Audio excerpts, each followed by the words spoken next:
guys, tingnan nyo guys, oh. Sa C5 guys, tingnan nyo, may nagbanggaan. Tingnan nyo guys, yung sa ilalim guys, naipit yung motor guys. Mabuti na lang yung babaeng driver ng motor, hindi siya na dali guys. Tingnan nyo guys, tumalon yung driver ng motor guys. Diyos ko, double ingat mga rider, maawa naman kayo. Kailangan ingat-ingat. Umano yata yung napabilis yung driver ng motor, napabilis yata siya ng ano. Paliko sana yan guys, yung sasakyan na yan, yung malaki, yung mixer na yan, paliko sana yan dito. Paano yan, paliko dito sa kabila. Kaya naano yung motor, tingnan nyo guys, oh. Nasa ilalim na yung motor sa ano, sa sasakyan.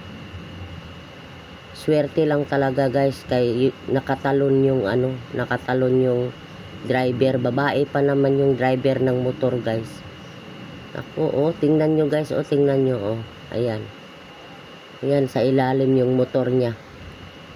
Grabe ang talon ng babae guys. Kitang kita talaga namin tumalon yung babae guys. Hindi ko lang nabidyohan, siyempre.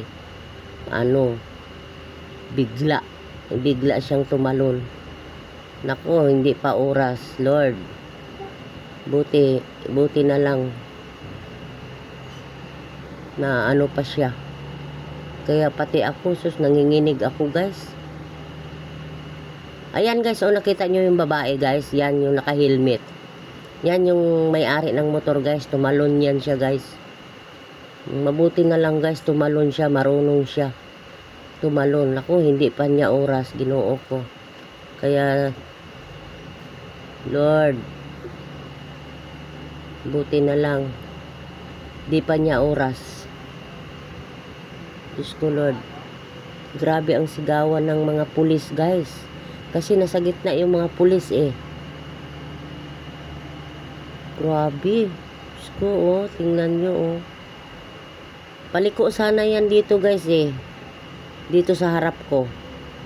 Yang mixer na yan, paliko yan papunta ng NLEX dito sa baba, sa ano, papunta ng NLEX sana yan, dito sa harap ko. Paliko sana yan. Biglang umano yung ano, yung motor, galing yan yung motor, sabay niya, balik kasabay niya yan guys yung motor eh. Napabilis lang yata yung motor, ganun nangyari. Kaya mga rider, wag magmamadali. Si kawawa naman katulad niyan, oh. Kawawa naman